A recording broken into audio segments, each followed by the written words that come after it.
శాసనసభ సమావేశాలు ప్రారంభమయ్యాయి. లైవ్ లో చూద్దాం. కరెక్ట్ కాదని మీకు మనవి చేస్తున్నాను.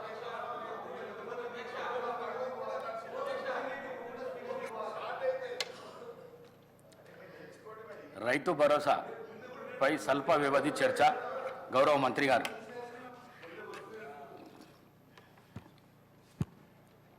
అధ్యక్ష, ఈనాడు అతి ముఖ్యమైనటువంటి రాష్ట్ర రైతాంగానికి అదేవిధంగా రాష్ట్ర అభివృద్ధికి తోడ్పడేటటువంటి వ్యవసాయానికి సంబంధించినటువంటి రైతు భరోసాపై స్వల్పకాలిక చర్చకి అవకాశం ఇచ్చినటువంటి స్పీకర్ గారికి, సభ్యులకి అందరికీ ధన్యవాదాలు తెలియజేస్తా. అధ్యక్ష, 18-19 ఆనాటి ప్రభుత్వం రైతు బంధు పథకాన్ని ప్రారంభించింది. అధ్యక్ష, ఈ పథకం మొదటగా 4,000 రూపాయలు ఎకరానికి చొప్పున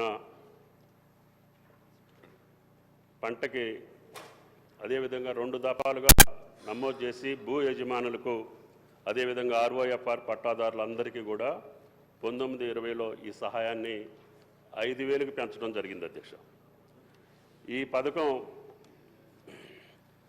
ధరణి పోర్టల్లో లభ్యమయ్యే భూమి హక్కుల రికార్డుల ఆధారంగా నిర్ణయించబడింది. అధ్యక్ష, కావున భూమి కలిగిన వారు సాగు చేయకపోయినా ఈ పథకానికి అర్హులయ్యారు. అధ్యక్ష, ఈ రైతు బంధు అమలు చేసినటువంటి విధానం వ్యవసాయ శాఖకు లబ్ధిదారుల పేరును మార్చడం లేదా CCLA నుండి అందిన భూమి విస్తీర్ణంలో మార్పు చేయడానికి అనుమతి లేదు. అధ్యక్ష, వ్యవసాయ శాఖ పట్టాదారుల బ్యాంక్ ఖాతా వివరాలను సేకరించి రైతు బంధు పోర్టల్ అప్డేట్ చేస్తుంది.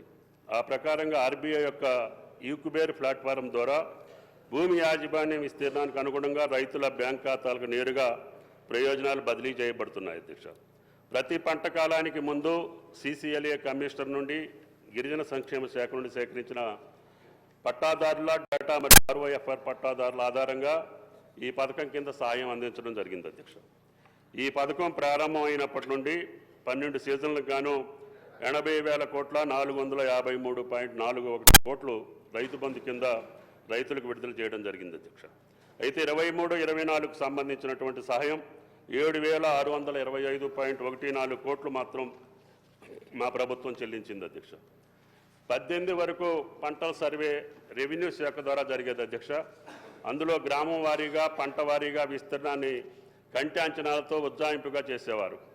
18లో భూమి రికార్డుల డిజిటలైజేషన్ తర్వాత పంటల సర్వే వ్యవసాయ శాఖ బాధ్యతగా మారింది. అధ్యక్ష, వానాకాలం 19 నాటికి AEOలు మొబైల్ యాప్ సహాయంతో పంటల నగదు సర్వే ప్రారంభించారు. అధ్యక్ష, 19 పంటల నమోదు ప్రారంభం నుంచి రైతు వారీగా రైతు బంధు సాయం పొందిన విస్తీర్ణం మరియు వారి పంట వేసిన విస్తీర్ణం విశ్లేషణ చేయగా సుమారు 21,283.66 కోట్ల సాగు చేయని భూముల కోసం విడుదలయ్యాయని గమనించడం జరిగింది. అధ్యక్ష, ఆ టేబుల్ కూడా మీకు నోట్లో ఏ సంవత్సరంలో ఎంత జరిగింది అనేది కూడా మీకు వివరాలు ఇచ్చాం. అధ్యక్ష, దీనివల్ల రైతు భూమిని సాగు చేస్తే మాత్రమే ప్రయోజనాలు ఇవ్వాలి. అధ్యక్ష, GORT నెంబర్ 231 ప్రకారం ఈ పథకం యొక్క ముఖ్య ఉద్దేశం. అధ్యక్ష, కానీ దీన్ని స్పష్టంగా పేర్కొన్నప్పటికీ అమల్లో చాలా వ్యత్యాసం కనపడుతుంది. అధ్యక్ష, అదేవిధంగా గౌరవ సభ్యుల పరిశీలనార్థం కేంద్ర ప్రభుత్వం అమలు చేస్తున్నటువంటి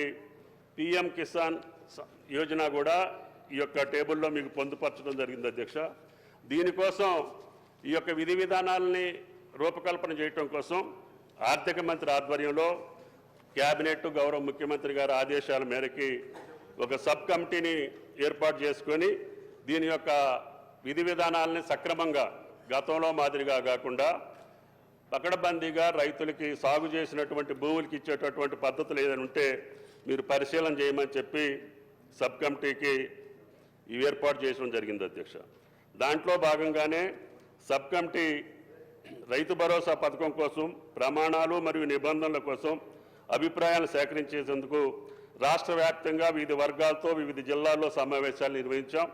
అంతేకాకుండా వీడియో కాన్ఫరెన్స్ ద్వారా రైతుల నుంచి ప్రతిపాదిత పథకం గురించి అభిప్రాయాలు సేకరించాం. అధ్యక్ష, సహకార సంఘాల నుంచి కూడా ప్రత్యేక సమావేశాలు ఏర్పాటు చేసి వారి యొక్క ఉద్దేశాలను కూడా గమనంలోకి తీసుకోవడం జరిగింది.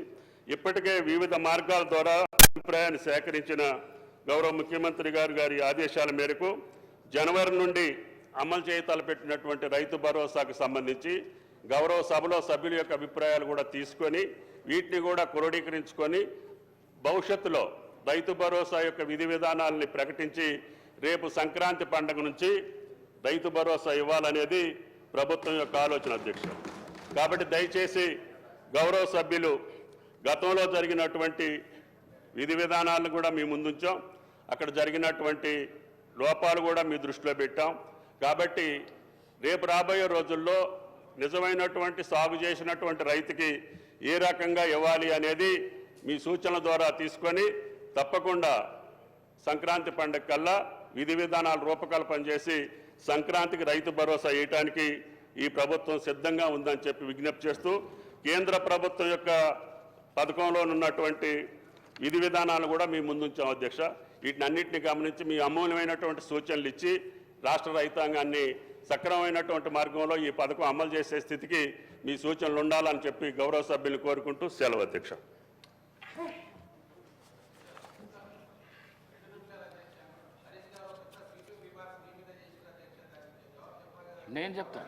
నేనే చెప్తా. గౌరవ సభ్యులు హరీష్ రావు గారు చాలా సీనియర్ శాసనసభ్యులు, 10 సంవత్సరాలు మంత్రి పదవి చేసిండు, 21 సంవత్సరాల నుంచి శాసనసభలో ఉన్నాడు. కానీ ఎప్పుడూ ఆలస్యంగా స్టార్ట్ కాలేదు. నేను 9 నుంచి 9:30 లోపల నేను వస్తాను. నేను ఈరోజు కానీకి కారణం ఒకటే, 0 అవర్ తీసుకున్నాలే సభ్యులకు అందరికీ అవకాశం ఇవ్వాలని చెప్పేసి కొత్త చర్చ జరిగినందుకు కొద్దిగా లేట్ అయింది. మరొకసారి మీతో తెలియజేస్తూ ఎన్ఎం శ్రీనివాసరెడ్డి గారు. అధ్యక్ష, ఇప్పుడు ప్రతిరోజు ఏదో ఒకటి సభను కించపరచడము, స్పీకర్ పోడియంలోకి రావడం ఇది అలవాటు అయిపోయింది అధ్యక్ష. ఎప్పుడు స్టార్ట్ చేసినామని కాదు, సభలో ఎంత సమయం ప్రజా సమస్యల కోసం చర్చించడం అనేది ముఖ్యం అధ్యక్ష. అతి ముఖ్యమైన బిల్లులో ఈసారి ఏ విషయంలో కూడా వాళ్ళు చర్చకు తీసుకురాలేదు అధ్యక్ష, చర్చ పెట్టలేదు అధ్యక్ష. వాళ్ళు పెట్టిన ప్రివిలేజ్ మోషన్ కూడా అడ్డుకునే ప్రయత్నం చేసిండ్రు. భూభారతి మీద 2 రోజులు సమయం అడిగితే మీరు ఉదార స్వభావంతో మీరు సమయం ఇస్తే ప్రిపేర్ అయ్యి వస్తాము మా ఇంత పెద్దది అన్నోళ్ళు ఆ రోజు ఏం చేసిండ్రు అధ్యక్ష? ఒక్కసారన్నా 1 నిమిషం అన్న సభలో మాట్లాడినరా? ఇంకొకటి అధ్యక్ష, సమయం గురించి మాట్లాడుతూ ఉన్నారు, ప్రిన్సిపల్స్ గురించి మాట్లాడుతూ ఉన్నారు. లీడర్ ఆఫ్ అపోజిషన్ ఇప్పటిదాకా ఈ సభకే రాలేదు అధ్యక్ష. ఈ సభ శాంక్టిటీని తక్కువ చేస్తున్నారు అధ్యక్ష. దాని గురించి కూడా మాట్లాడాలి కదా అధ్యక్ష. అంటే ఏదో ఒకటి మీ మీద ఆస్పిరేషన్ చేయాలి. ఈ సభ సజావుగా జరగట్లేదు, మేము బ్రహ్మాండంగా నడిపినాం అనేది ప్రజల్లోకి పోవాలని చెప్పి ప్రతిరోజు కుట్రబంతున్నారు అధ్యక్ష. నిన్న అక్బరుద్దీన్ ఓవైసీ గారు ఎంత దారుణమైన మాట అధ్యక్ష, మొత్తం సభ కింద ఫ్లోర్ ను కచరా చేసింది అన్నారు అధ్యక్ష. అంతకంటే అవమానం ఇంకోటి ఉంటుంది అధ్యక్ష? ఒక రాజకీయ పార్టీకి కచరా అని చెప్పి అన్నాక అంతకంటే అవమానం ఉంటుంది అధ్యక్ష. దాని గురించి మాట్లాడరేందుకు అధ్యక్ష?